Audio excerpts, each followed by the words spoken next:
તાલુકાના મહેકૂબપુરાની ઇકો ગાડીને ડબોડા પિકઅપ જીપની ટક્કર થતા મામલો બીચક્યો। ઘટના સ્થળેથી થોડે નજીક ફરી સામાન્ય બોલાચાલીમાં મામલો ઉગ્ર બન્યો અને એક યુવાનને ઈજા પહોંચી હતી। ડબોડાના ઈજાગ્રસ્ત યુવકને વડનગર સિવિલ હોસ્પિટલમાં દાખલ કરાયો, જેની ફરિયાદ આધારે મહેકૂબપુરાના 4 વ્યક્તિઓ પર ફરિયાદ નોંધાવી।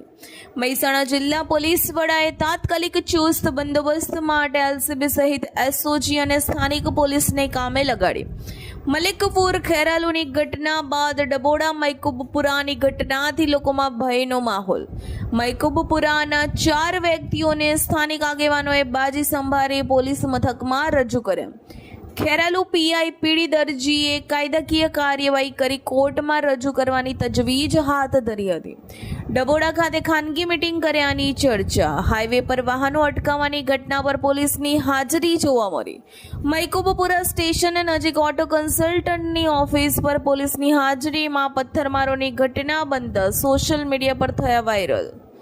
બંને પક્ષે સ્થાનિક આગેવાનો સમાધાનના પ્રયાસ હાથ ધર્યા। Reporter Alpesh Raval, DT news live 24 Mehsana.